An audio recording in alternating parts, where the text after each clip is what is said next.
ఇప్పుడు 15 లక్షల మంది మొత్తం వాళ్ళకు ఇచ్చేది అప్పుడు ఇచ్చేది కానీ మీరు ఇప్పుడు ఏమంటారు మేము గదే అడుగుతున్నాం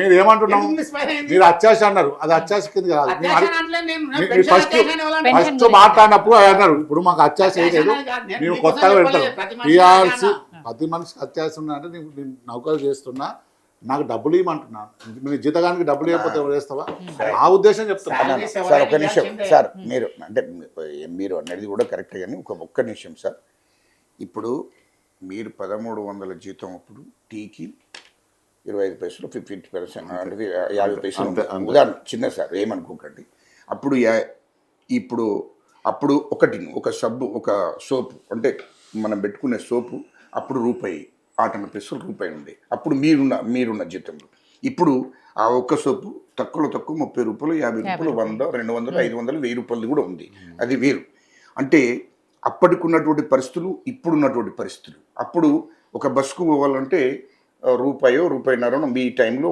ఉండొచ్చు ఇప్పుడు దాన్ని 40 రూపాయలు 50 రూపాయలు చేశాడు అంటే అప్పటికి ఇప్పుడు పెంచాడు అప్పుడు నేను ఇంతకుముందు అన్నాను మా పెద్దలను చదివించేటప్పుడు 4 చదివించాడు 600 అప్పుడు జిల్లా నాద నుండి 700 ఇయ్యల్లో ఒక మనిషికి ఒక యూకేజీ బాబుకు ఒకవేళ స్కూల్కి పంపిస్తే ఒక యూకేజీ ఉదాహరణ అన్న పిల్లలు అనుకున్నాం ఇంకా పిల్లలు అనుకున్నాం ఒక యూకేజీ బాబుకు దాదాపు 1,50,000 2 లక్షలు తీసుకుంటున్నాం ఒక్క నిమిషం ఆగురాగరా నేను ఏమంటున్నా గవర్నమెంట్ స్కూల్ మంచిగా ఇప్పుడు ఫిన్లాండ్ ఉన్నది ఫిన్లాండ్ లో హైయెస్ట్ సాలరీస్ ఎవరికి తెలుసా టీచర్స్ ఫౌండేషన్ వాళ్ళు ఇక్కడ మన దగ్గర ఏంది టీచర్ పిల్లలు ప్రైవేట్ స్కూల్ ఎందుకు చదువుతున్నారు కంపల్సరీ ఎందుకు చేయలేదు ఫీజులు కట్టడం అవసరం ఏముంది మీరు గవర్నమెంట్ స్కూల్ నా పిల్లలు కూడా గవర్నమెంట్ స్కూల్ చదువుతున్నారు ప్రైవేట్ స్కూల్ తక్కువ అవసరం లేదు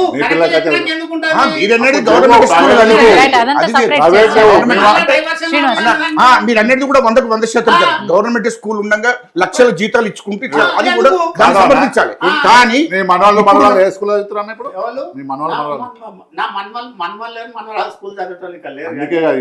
అమెరికాలో ఉంటారు అమెరికాలో ఉండి ఉంటారు అమెరికాలో ఎక్కడ పోయినా ఇప్పుడు ఉన్నటువంటి పరిస్థితులు అయితే వీళ్ళు జీతాలు ఎంత ఉన్నాయో అంత 2-3 పిల్లలు కూడా సరిపోతున్నారు అన్న మేము అడిగేది అసలు ఇప్పుడు ఉన్న టాపిక్ అన్నా ఇప్పుడున్న టాపిక్ లో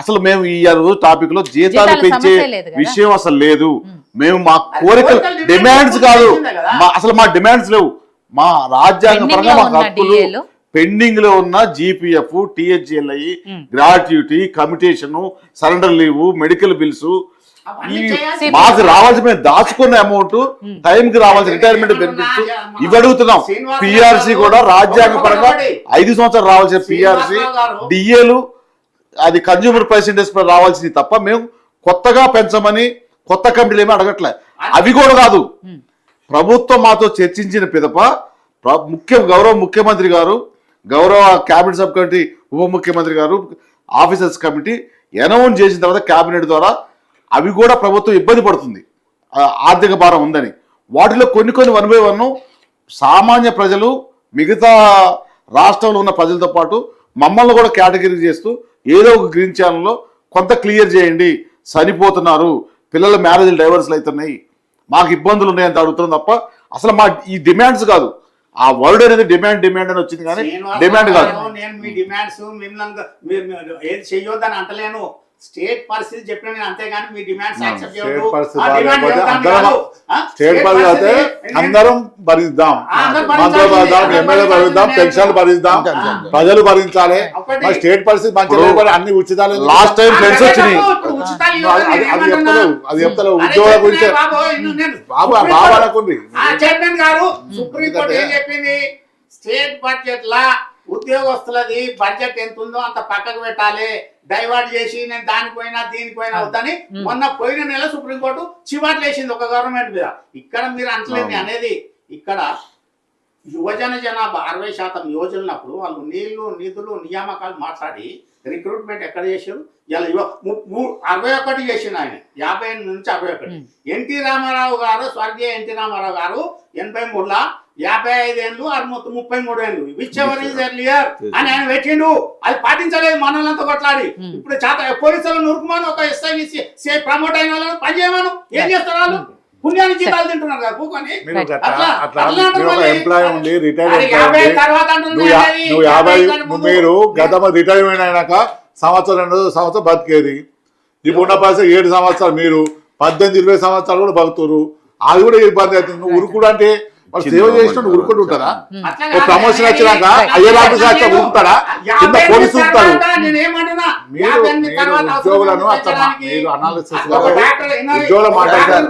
టీచర్ పెంచండి, మిగతా వాళ్ళు అవసరం లేదు కదా, మిగతా వాళ్ళకి ఉద్యోగం వస్తుంది కదా. ఇప్పుడు ఉద్యోగాలు అంటే ఇప్పుడు గవర్నమెంట్ 20 నెలలని 20 నెలలు కూడా కాలేదు, 65,000 ఉద్యోగాలు ఇచ్చింది. 20 నెలలు కూడా కాలేదు. రిటైర్మెంట్ ఏజ్ పెంచడం గురించి అది కావచ్చు కానీ 20 నెలలు కూడా మీరే ఉన్నారు. ఇప్పుడు రిటైర్డ్ అయ్యి 7 సంవత్సరాలు ఉన్నారు. ఇంకా టీవీ ఛానల్ వచ్చి మాకన్నా గట్టిగా మాట్లాడతారు. ఇంకా దానికి పెంచగదంటే ఎట్లా అంటారు? గట్టిగా మాట్లాడే అవసరం నేను కూడా తాగుతలేరు.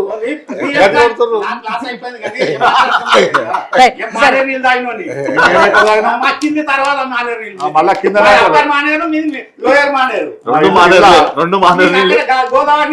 మీరు అక్కడ కొంచెం అడిగి బాధలు ఉన్నారు కానీ మా కరీంనగర్కు మా ఉద్యోగ గడ్డ గజలకాంతం అన్న మేము నా ఆఫీస్ ముంగానే అమలులో స్తూపం కట్టిన తెలంగాణ ఉద్యమకారులు ఎల్ఎండి కాలంలో ఉద్యోగం చేస్తాం అన్న గజలకాంతం కూడా అప్పుడు అన్న తెలుసు. కానీ అటువంటి కొట్టాలను మీరు కేసీఆర్ ది గ్రేట్ కంకుల్ జనార్దన్ రెడ్డి గార్డెన్ లా అప్పుడు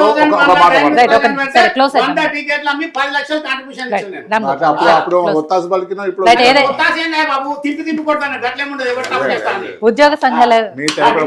ఉద్యోగ సంఘాలు అడుగుతున్న వాటి గురించి సరే ప్రభుత్వం ఏం ఆలోచిస్తుంది? 2వ తారీఖు జరిగే సబ్ కేబినెట్ భేటీలో కూడా వీళ్ళేం మాట్లాడతారు, వాళ్ళేమి కన్క్లూజన్ తీసుకొస్తారు?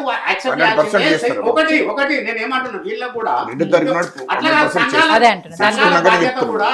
సంఘాల బాధ్యత కూడా ఏముంటుందంటే పని అందరితో చెప్పాలి కదా. ఇప్పుడు ట్రీట్మెంట్ కోతలు హాస్పిటల్ ఏంది డాక్టర్స్ పార్ట్ టైం. చిన్న ఇంటరప్షన్. టోటల్ 29 రాష్ట్రాల్లో వర్కింగ్ ఎంప్లాయీస్ టైం తీసుకుంటే ఇండియన్ ఎక్స్ప్రెస్ ఎకనామిక్ టైమ్స్ సర్వేలో తెలంగాణ ఎంప్లాయీస్ 8 అవర్స్ చేయాల్సింది 8.5 అవర్స్ హైయెస్ట్ వర్క్ చేసేది తెలంగాణ ఎంప్లాయీస్. దాంతో ప్రస్తుత ప్రభుత్వం ర్యాంకింగ్ వర్కింగ్లో కూడా రేజ్ అవుతుందంటే ఎంప్లాయీస్ పని విషయంలో మేము మా సంఘాలుగా గంట అదనంగా పనిచేయడం కూడా సిద్ధమే. కానీ మా హక్కుల మేము డిమాండ్స్ కాదు, మాకు రావాల్సిన బాకీ విషయంలో అన్నతోనే పోరాడతాం. మన రామూర్తి అంతా పోరాడతాం. 2వ తారీఖు నాడు కొంతమేర 2వ తారీఖు నాడు వీళ్ళకి ఇచ్చిన హామీలను కొంతమేరకు నిలవేరబోతుంది. ఆ తర్వాత అంచెలంచెలు కంపల్సరీ మా డిప్యూటీ సీఎం గారు ఖచ్చితంగా 2వ తారీఖు మీటింగ్ లో ఏం జరుగుతుందో చూడండి. థ్యాంక్ యూ రామ్ గోపాల్ గారు, జగదీష్ గారు. సబ్జెక్టు దానికి అర్థమవుతలేదు కానీ ఆల్రెడీ క్యాబినెట్ లో ఆమోదించినవి అవే మనం ఆల్రెడీ ఆల్రెడీ చేస్తాను ఒప్పుకున్నాం. కాకపోతే 2 నాడు మా అందరు జేఎస్ సమక్షంలో చేయమని చెప్పాం. అది ఇదివరకు ఆల్రెడీ ఒప్పుకునే. కాకపోతే ఏంటంటే కొంచెం డేట్ అయింది. లేట్ అయినా హెల్త్ కార్డు విషయంలో డేట్ అవ్వడం వల్ల ఇలా రిటైర్డ్ ఉద్యోగం